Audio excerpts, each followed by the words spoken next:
하늘이여 들으라. 땅이여 귀를 기울이라. 여호와께서 말씀하시기를 내가 자식을 양육하였거늘 그들이 나를 거역하였도다.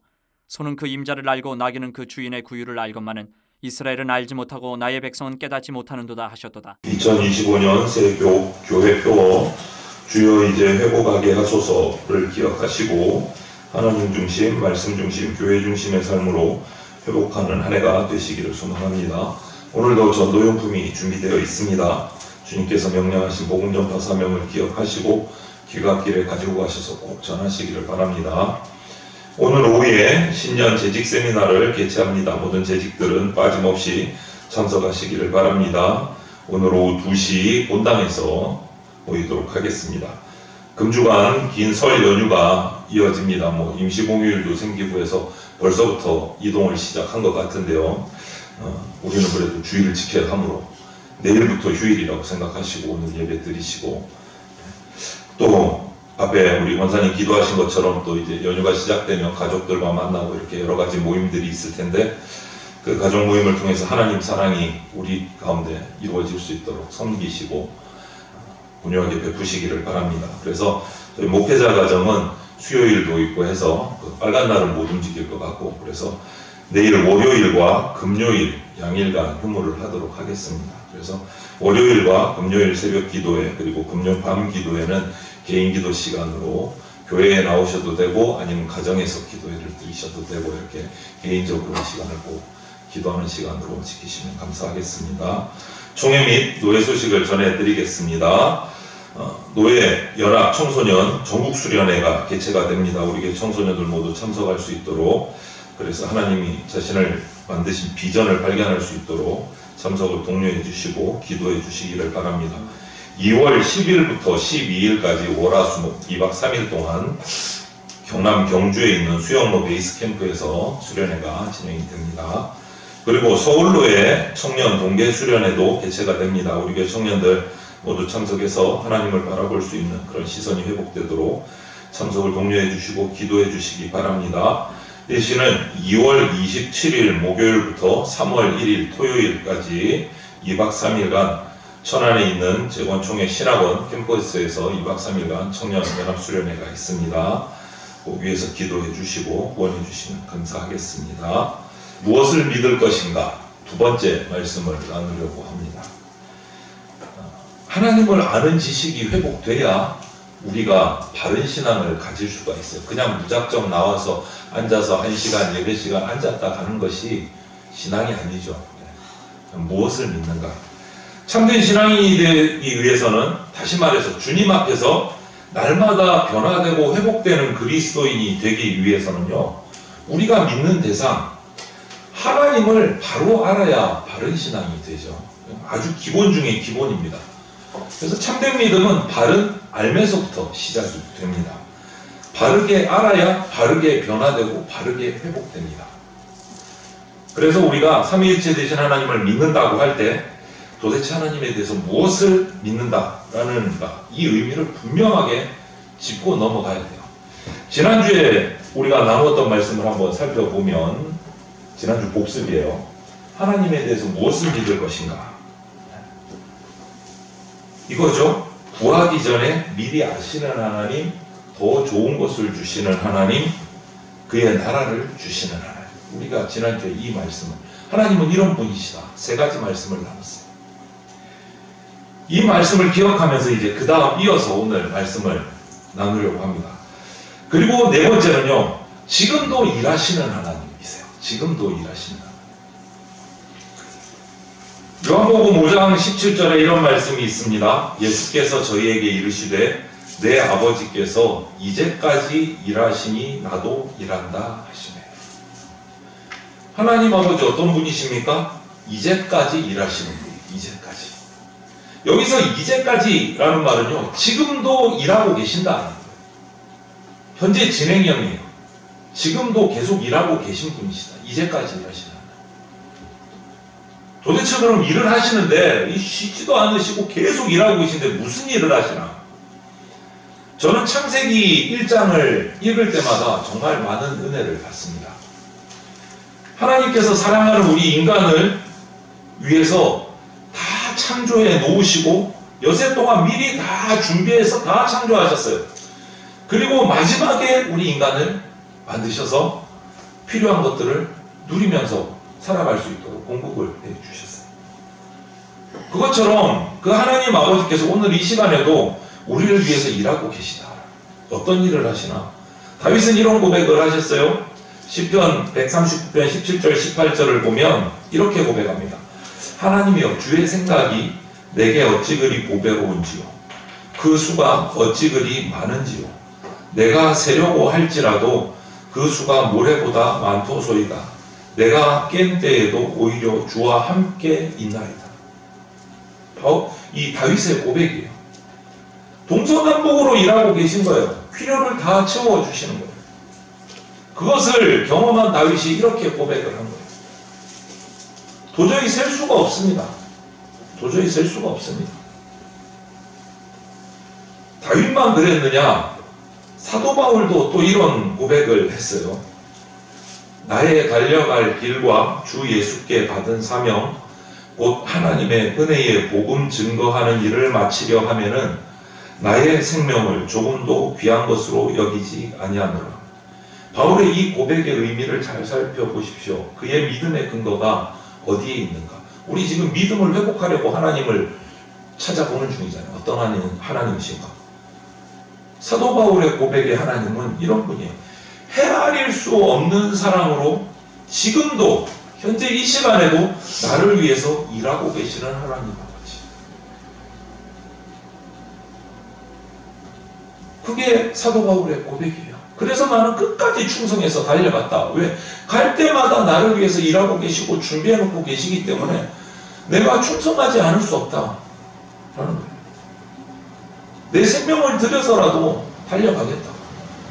이런 고백을 하고 하나님을 제대로 알았기 때문에 이런 반응이 나온 거예요. 지금도 일하고 계시는 하나님. 지금도. 누구를 위해서? 저와 여러분을 위해서. 그 다음 다섯 번째로 하나님은요, 예수님께서 요한복음 10장 17절에 이런 고백을 이제 알려주시는데, 자기 부인의 사람을 사랑하시는 하나님. 이게 무슨 말? 자기 부인. 이런 말씀이 있어요. 아버지께서 나를 사랑하시는 것은 내가 다시 목숨을 얻기 위하여 목숨을 버림이라. 이렇게 말씀하세요. 이런 말씀이 있어요. 여러분, 여기서 버리는 건 뭐고 다시 얻는 건 뭘까요? 예수님이 이렇게 말씀하셨어요. 버리는 것은요, 목숨을 얻기 위해서 목숨을 버린다. 버리는 목숨은 육이고 얻는 목숨은 영입니다. 육을 버리고 영을 얻는다라는 말씀입니다. 하나님 어떤 분이십니까? 우리 눈에 안 보이시잖아요. 영이신 하나님이세요. 실체가 없으세요. 우리 인간의 눈으로 볼 수 없어요. 영이세요. 그러면 우리도 영의 사람이 되기 위해서 육신의 사람을 날마다 버릴 줄 아는 존재가 돼야 돼요. 그러려면 자기 자신을 부인할 줄 알아야 돼요. 그 사람을 하나님이 기뻐하십니다. 왜 그럴까요? 이유는 너무 단순하고 간단해요. 하나님은 영이세요. 우리 하나님은. 영은 영과 대화를 할 수가 있어요. 영과. 내가 날마다 내 육신을 쳐서 부인하고 복종시켜 나갈 때 나의 영이 하나님 앞에 조금씩 가까워지는 거예요. 하나님과 대화가 깊어지는 거예요. 그래서 하나님께서 자기를 부인할 줄 아는 그런 그리스도인을 사랑하실 수밖에 없어요. 그렇잖아요. 여러분, 사람과 사람과의 관계에서도 말이 통해야지 좀 친해지잖아요. 말이 통해야. 생각하는 주제나 어떤 공감이 돼야 대화도 통하고 같이 친해질 수도 있고 이렇잖아요. 하나님은 영이십니다. 같은 영이어야 통할 수 있는 거예요. 영과 대화를 하는데 내 육신을 가지고 나가면 불가능해요. 가이사랴 빌립보에서 예수님께서 제자들에게 물으셨습니다. 내가 누구냐? 그러니까 제자 가운데 제일 수제자라고 하는 베드로가 유명한 대답을 하죠. 주는 그리스도시요 살아계신 하나님의 아들이십니다. 이런 고백 대답을 딱 해요. 이 베드로의 대답은 우리 인간이 주님을 향해서 드릴 수 있는 가장 위대하고 명쾌한 신앙 고백이에요. 베드로가 정말 대단한 고백을 한 거예요. 인간적으로 보면 지지리도 공부 못하고 학벌도 없는 그 촌동네 험한 어부 생활을 하던 사람의 입에서 이런 최고의 위대한 신앙 고백이 나왔다는 게 불가능하죠. 대단한 거죠. 그 대답을 들은 예수님께서 베드로를 칭찬하시면서 이제 예수님이 하나님의 아들이시다라는 것을 사람들이 알고 고백을 하기 때문에 그때야 예수님이 아주 중요한 말씀을 제자들에게 하십니다. 베드로의 그 고백을 듣고 나서야, 여러분 성경 뒤져보세요. 내가 예루살렘에 올라가서 십자가에 못 박혀 죽게 될 것이다. 이것을 처음 얘기한 게 베드로의 이 고백을 듣고 나서 처음 가르쳐 주셨어요. 그전에는 십자가에 달릴 것이다, 내가 죽을 것이다, 부활할 것이다 말씀하신 적이 없어요. 왜? 예수님이 누군지를 모르니까, 하나님이 누구신지 모르는데 이 얘기를 해봐야 아무 의미가 없는 거예요. 드디어 베드로의 입을 통해서 하나님의 아들이십니다, 우리의 그리스도십니다 고백이 나온 다음에 내가 이제 십자가에 죽어서 너희를 대신해서 죄를 갚고 다시 또 부활할 것이다, 그때서야 얘기해 주셨어요. 그런데 여기서 변수가 일어나요. 변수가. 마태복음 16장 22절에 따르면 그 말을 듣는 순간 그 멋진 고백을 했던 베드로가 예수님을 붙잡고 강구합니다. 그런 일이 있으면 절대로 안 됩니다. 그런 일이 있으면 절대로 안 됩니다. 예수님이 죽으시다니요, 무슨 말도 안 되는 소리를 그러시면 안 됩니다. 이게 무슨 의미를 가지고 있습니까, 여러분? 이 베드로의 반응. 조금 전에 그 최고의 위대한 고백을 했는데 바로 순식간에 바뀌어가지고 예수님 죽으시면 안 돼요, 그러시면 안 돼요. 베드로는요, 예수님의 허상을 붙잡고 있었던 거예요. 그가 생각하는 메시아 그리스도는 인간에 의해서 죽는 그런 허약한 메시아가 아니었던 거예요. 황제와 같이 완전히 엄청난 모습의 그 메시아를 머릿속에 그림을 그리고 있었던 거예요. 그러면서 예수님 죽으시면 안 돼요, 제가 막을 거예요. 그때 예수님이 또 정말 단호한 말씀을 하십니다. 뭐라고요? 조금 전에 그렇게 베드로를 칭찬하셨는데 베드로의 그 잘못된 생각을 하시고, 사단아 물러가라, 사단아 물러가라. 여러분, 자기를 부인할 줄 모르면 그 사람은 사탄이 됩니다. 부인할 줄 모르면. 왜 그렇습니까? 하나님의 허상을 만드니까. 바꿔 말하면 하나님의 실체, 실상을 부인하고 파괴하는 사람이 되어버리기 때문에 사탄이 되는 거예요. 그거 사탄이 하는 거잖아요. 우리가 예수님 못 믿도록, 하나님을 알지 못하도록 자꾸 흠집내고 하나님의 허상을 그리는 게 사탄이잖아요. 그래서 예수님이 베드로에게 사탄아 물러가라 말씀하신 거예요. 그러면서 또 얘기를 하십니다. 네가 정말 나를 쫓아오고 싶으냐? 그러면 자기를 부인하고 나를 쫓아오너라. 이렇게 말씀해요. 여기서 핵심이 너를 부인하고, 스스로를 부인하고 나를 따르라. 사도 바울도 역시 고린도전서 15장 31절을 통해서 이런 고백을 합니다. 형제들아, 내가 그리스도 예수 우리 주 안에서 가진 바 너희에게 대한 나의 자랑을 두고 단언하노니 나는 어떻게 한다고요? 안 나왔어요?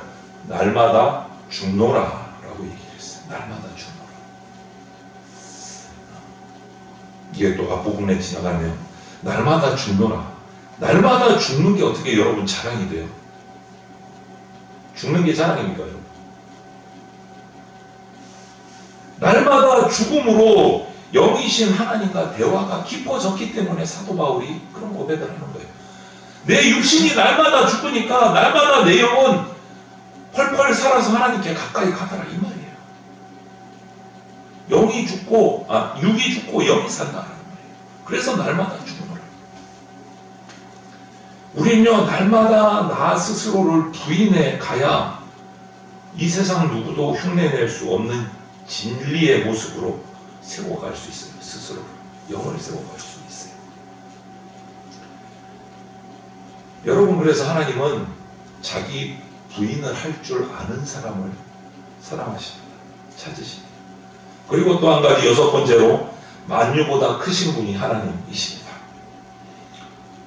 요한복음 10장 28절 29절에 내가 저희에게 영생을 주노니 영원히 멸망치 아니할 터이요 또 저희를 내 손에서 빼앗을 자가 없느니라.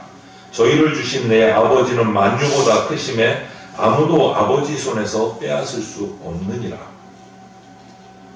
우리 하나님 아버지는 만유보다 크신 분이십니다. 이 사실을 믿으십니까? 아멘이십니까? 창조주 하나님이시잖아요. 그런데 왜 많은 사람들이 믿지 않는 사람들은 말할 것도 없고 믿는다고 하는 그리스도인들조차도 왜 걱정 근심에서 헤어나지 못할까요? 왜 많은 사람들이 결정적인 순간에 말을 바꿀게요. 왜 많은 그리스도인들이 결정적인 순간에 하나님 말씀을 떠납니까? 그 원인이 뭡니까? 여러분은 그렇지 않습니까?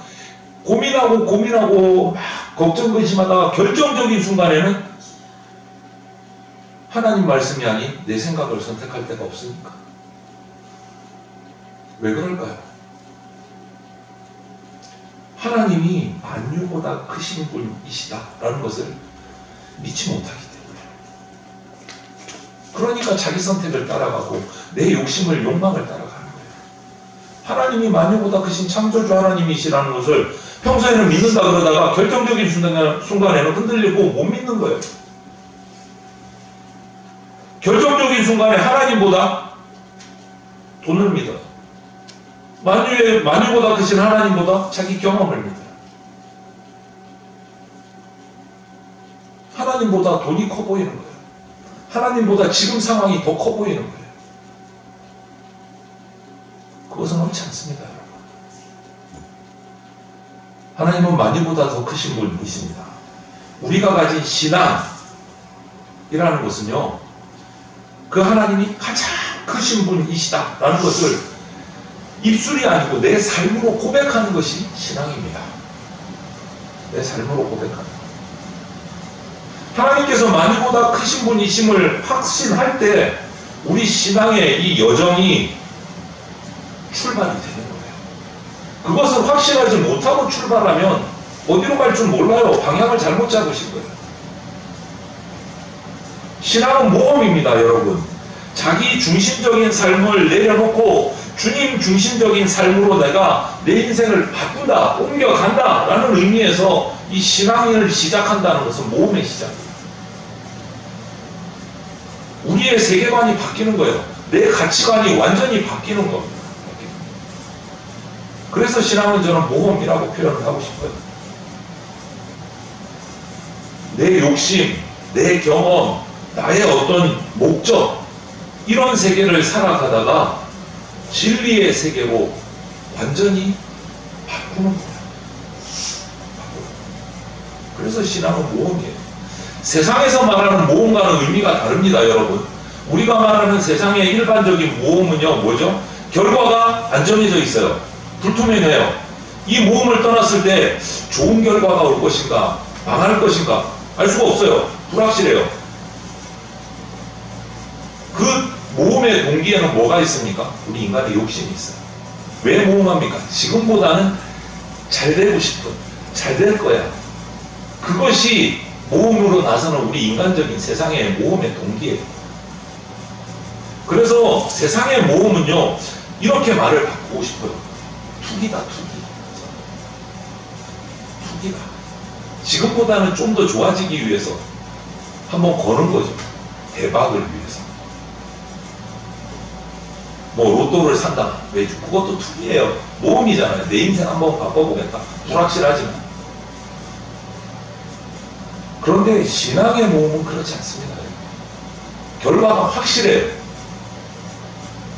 진리 안에서 신앙의 길을 바르게 걸어가면 그 길이 너무나 뚜렷하고 결과는 하나님께서 확실하게 책임져 주시기 때문에 신앙의 모험은 투기가 아닙니다. 투기가 아닙니다. 만유보다 크신 분이 하나님이십니다. 그래서 그 하나님을 확신하면 우리는 신앙의 모험을 떠날 수 있는 것. 그리고 또 한 가지, 하나님은 진리이십니다. 진리이십니다. 요한복음 17장 17절에 저희를 진리로 거룩하게 하옵소서. 아버지의 말씀은 진리니이다. 이렇게 말씀하셨습니다. 예수님께서 가르쳐 주시는 것은요, 하나님 아버지의 말씀은 진리다라는 사실. 하나님은 진리이십니다. 진리의 원천은 하나님이십니다. 그러므로 하나님을 믿는 우리 그리스도인들은 하나님이 진리이시기 때문에 하나님 앞에서 이 세상 가운데 자발적으로 고독을 선택할 수가 있어요. 세상에 타협하지 않고, 세상에 휩쓸리지 않고, 세상 사람들 요번에 아싸 연휴야 임시공휴일도 됐어 7일을 그냥 놀 수 있어.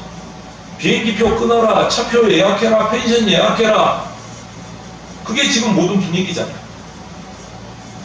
그런데 그런 분위기에서 하나님의 말씀, 하나님은 진리라는 것을 아는 성도는요, 그런 모든 분위기에서 자발적으로 고독을 선택할 수 있습니다. 세상은 다 그렇게 나옵니다. 나는 그렇게 가지 않는다. 진리를 따른다. 고독을 선택한다. 오순절에 성령 받은 사도들이, 베드로 사도를 선두로 해서 그 많은 믿는 자들이 예루살렘 사람들에게 나가서, 이제는 잡혀서 어떤 고초를 당할지도 모르는 상황인데도 성령 받은 그들이 나가서 복음을 전하기 시작합니다. 변화가 역사가 일어나요. 말씀을 들은 그들이 베드로와 사도들을 잡아들이는 것이 아니라 오히려 그 말씀을 듣고 양심에 찔려서 베드로에게, 사도들에게 와서 묻습니다. 형제들이여, 우리가 어찌할꼬? 그 말씀을 들으니까 찔리는 거예요. 내가 세상을 타협하면서 함께 살아갔던 게 잘못됐다는 것을 깨닫는 거예요. 그럼 내가 어떻게 해야 되지? 사도들에게 물어요. 그때 베드로가 예루살렘 사람들을 향해서 유명한 대답을 해줍니다. 그 대답이 회개하고 각각 세례를 받아 죄사함을 얻으라. 이렇게 얘기해요. 죄사함을. 회개하고 죄사함 받으라. 세례 받으라. 여러분, 회개한다는 것은 원어의 회개라는 말을 의미를 길게 해석을 해보면 가던 길에서 돌아서는 거예요. 가던 길에서 뒤로 돌아가는 거예요. 그게 회개예요. 조금 왼쪽으로 가다가 조금 오른쪽으로 튼다. 이게 회개가 아니에요. 가던 길에서 뒤로 돌아 하는 거예요. 이게 회개예요. 뒤로 돌아. 완전히 돌아선다. 손에 들고 있었던 것들을 내려놓는 거예요. 하나만 내려놓는 게 아니고 완전히 다 내려놓는 게 회개예요. 그게 회개의 의미예요. 길을 바꾸는 거, 삶의 방법을 완전히 바꾸는 거, 내려놓는 거. 그래서 회개는 결코 입으로 하는 것을 끝내는 것이 완성이 안 돼요. 회개는 입으로 자복함으로 시작되지만 그 마지막은 행동으로 완성됩니다. 행동으로. 가던 길을 멈췄습니다. 돌아서는 거예요. 그렇다고 해서 어디로 갈지 모르느냐? 아니요. 방향이 정해져요. 돌아서는 방향이. 그것을 베드로는 세례받으라 이렇게 얘기합니다. 회개하고 이제 돌아섰어요. 어디로 가야 되나? 세례받으라. 사도 바울은 로마서 6장을 통해서 세례에 관해서 의미를 얘기를 했는데 예수 그리스도와 연합되는 것이 세례다라고 얘기해요. 예수 그리스도와 연합되는 것이.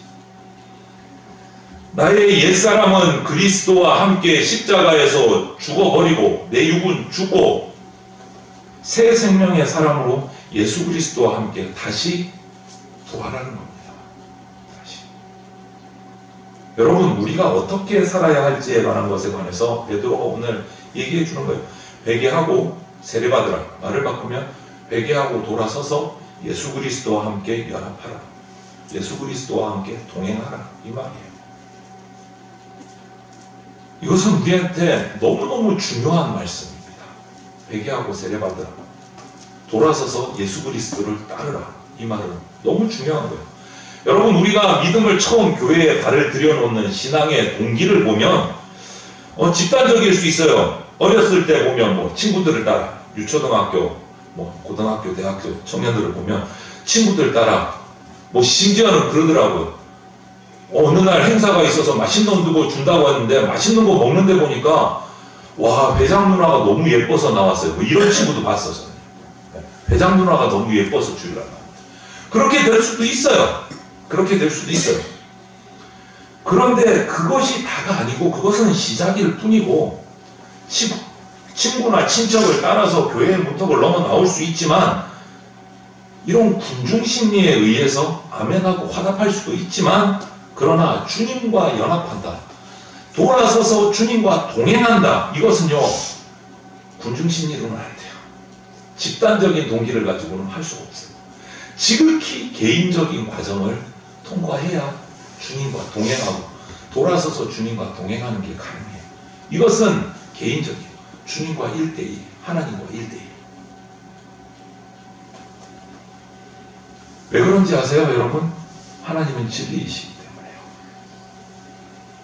진리는요 절대 집단적으로 얻어지지 않습니다. 어느 날 기도원 들어가서 유명한 집회에 나가지고 아멘 할렐루야 찬양 부르고 막 뜨거운 분위기에 취해가지고 그래가지고 은혜 받은 것처럼 해갖고 은혜 받았다고 왔는데, 그거요 며칠 지나면 사라져요. 왜? 그 은혜 받은 것을 통해서 개인적인 회개와 주님과 동행함이 이루어지지 않으면 그냥 그걸로 끝나는 거예요. 그걸로 끝나는 거예요.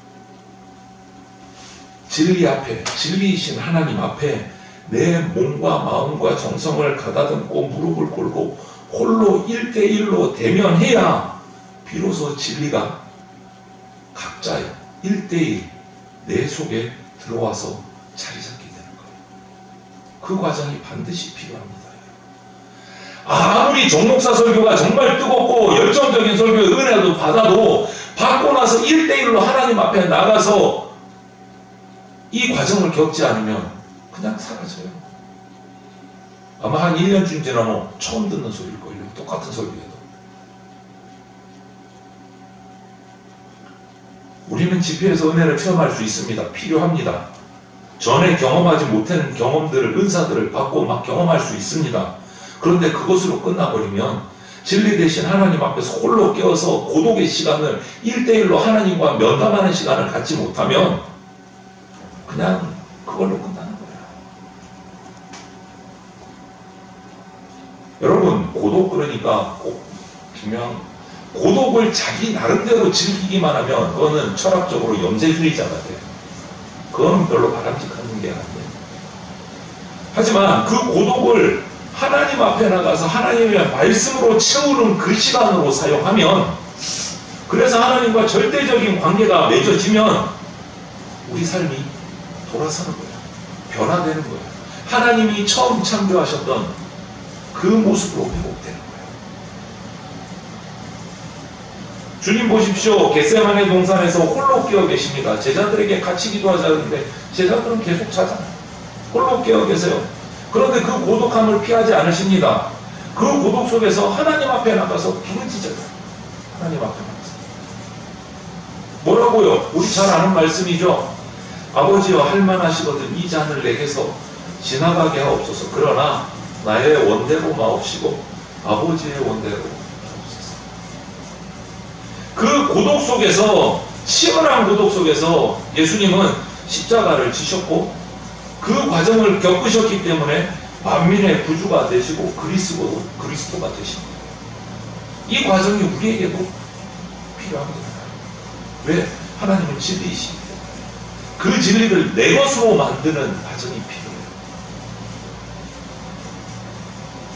마지막으로 하나님께서는요, 우리 인생 끝에 죽음의 순간에 우리를 받아주시는 분이세요. 우리를 받아주시는. 누가복음 23장 46절을 보면은요, 예수께서 큰 소리로 불러 가라사대 아버지여 내 영혼을 아버지 손에 부탁하나이다 하고 이 말씀하신 후 운명하시다. 이렇게 기록하고 있어요.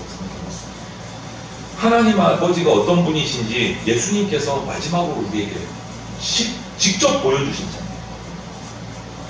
이 땅 위에서 우리의 사명과 삶이 끝나는 순간에 우리 영혼을 받아주시는 분이시다라는 것을 예수님께서 직접 보여주신 거예요. 직접. 여러분, 사람들은 죽음의 순간에 모든 것이 끝난다고 생각합니다. 그래서 죽음을 두려워합니다. 그런데 예수 그리스도께서는 죽음의 순간이야말로 하나님 아버지께서 영원한 손으로 우리 영혼을 받아주시고 책임져 주시는 순간이다라는 것을 보여주십니다. 우리가 이것을 믿을 때 우리 죽음을 그냥 죽음으로, 슬픔으로 끝내지 않을 수 있습니다. 오히려 죽음을 이 세상에 우리가 남길 수 있는 가장 아름다운 메시지로 만들 수 있어요. 죽음. 시편 23편 4절을 통해서 다윗은 이렇게 고백을 합니다. 내가 사망의 음침한 골짜기를 다닐지라도 해를 두려워하지 않을 것은 주께서 나와 함께 하시니라. 내가 이 세상에서 소신껏 살다가 사망의 음침한 골짜기를 통과해도 주님께서 영원한 손으로 나를 붙잡아 주실 것을 내가 알기 때문에 이 세상에서 나는 그리스도인으로 살아가겠다라는 고백이에요. 여러분, 그런 고백이 여러분 가운데 있으십니까? 그런 고백이 있으십니까? 죽음보다 더 큰 메시지는 없습니다. 우리 인생에 죽음보다 더 큰 메시지는 없어요.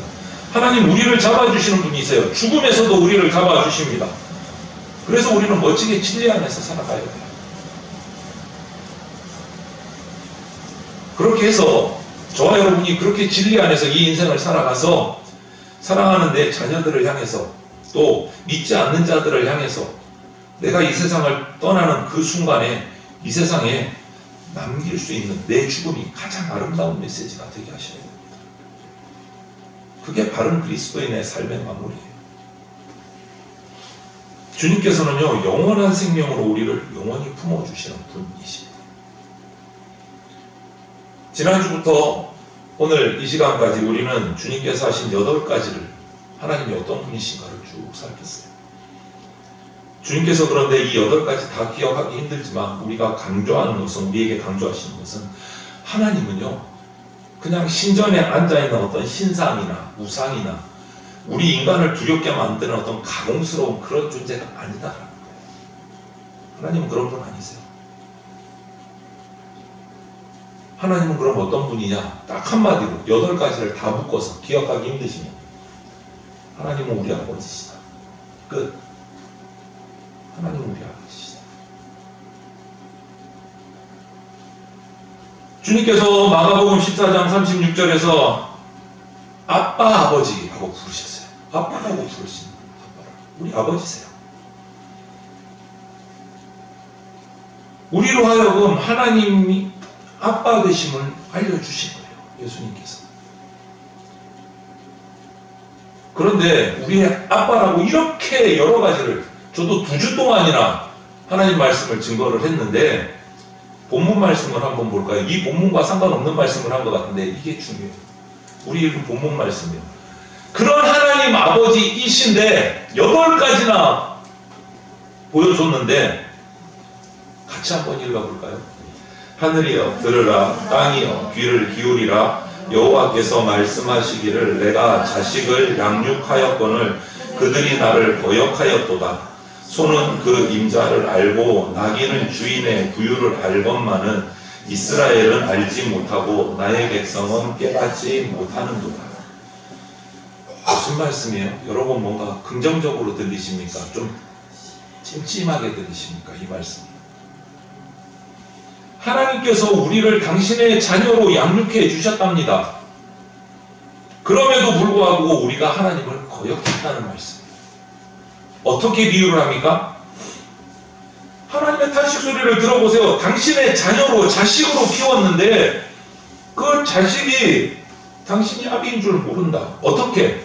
소도 주인을 알고 나귀도 주인의 구유를 아는데 하나님의 자식이 하나님을 알지 못한다. 이거 정말 부끄러운 말씀이에요. 소도 주인을 알고 나귀도 주인을 아는데 하나님의 자녀가 하나님 아버지를 모른다, 거역한다. 하나님이 탄식하시는 소리예요. 탄식하시는 소리. 누구를 향해서? 우리를 향해서. 우리를 죽음에서 건져주시기 위해서 당신의 아들이신 예수 그리스도를 제물로 내어놓으셨고, 그리고 나서 그 십자가의 보혈을 통해서 너는 내 아들이야, 내 딸이야 라고 도장을, 인을 쳐주셨어요. 그런데 우리가 그분을 아버지라고 생각하지 않고 그분에게 등을 돌리며 살았다라고 얘기하시는 거예요. 하나님 아버지의 영이 지금 이 시간 우리에게 함께하고 계십니다. 우리 모두 그분을 아버지로 모셔드리시기를 간절히 소망합니다. 오늘 이 시간부터 하나님의 자녀로 그분과 새로운 관계를 맺으면서 세상의 방법에서 돌아서서 예수 그리스도와 동행함으로 이제는 더 이상 하나님 아버지의 탄식 소리가 나를 위해 들리지 않게 하면 좋겠습니다. 자식인 나 때문에 하나님이 탄식하는 게 아니고 기뻐하셔야 우리 한 사람 한 사람의 인생이 완전히 변화되고 회복되는 겁니다. 그게 바로 믿는 거예요. 무엇을 믿을까? 하나님 아버지를 믿으셔야 돼요. 소보다 어리석고 나귀보다 어리석은 것 같습니다. 독생자 예수 그리스도를 보내셔서 대신 죽게 하시고 그 십자가의 보혈로 우리를 자녀 삼아 주셨는데, 구원의 길을 열어 주셨는데, 우리가 그 은혜를 입술로만 깨닫는다고 하고 삶으로 그 은혜를 보이지 못했습니다. 그 모습이 얼마나 안타까우셨으면 이렇게 탄식하셨습니까? 하나님 아버지를 이제 바로 믿고 죄에서 완전히 돌아서서 예수 그리스도에 가셨던 그 십자가의 길을 똑같이 따라갈 수 있는 하나님의 자녀가 되게 하여 주시옵소서. 하나님을 기쁘시게 하는 자녀가 되게 하여 주시옵소서. 이 말씀 앞에서 하나님의 탄식이 그쳐지게 하고 하나님을 기쁘시게 하는 삶으로 온전히 회복하는 우리가 되게 하여 주시옵소서. 감사드리며 예수 그리스도의 이름으로 기도드립니다. 아멘. 주 예수 그리스도의 피 묻은 십자가 은혜와 독생자를 보내주신 하나님 아버지의 그 크신 사랑과 지금 이 순간에도 역사하고 계시는 성령님의 보호 인도하심이 지금도 나를 위해 일하시는 분, 자기를 부인하는 사람을 사랑하시는 분, 만유보다 크시며 진리이신 분, 죽음의 순간에도 나의 영혼을 받아주시는 그분, 우리의 하나님 아버지를 이 시간 온전히 고백하며 하나님 아버지를 기쁘시게 하는 삶을 회복하기로 결단하는 대전 장로교회 성도들과 모든 주의 백성들 머리 위에 영원토록 함께 있을지어다. 아멘.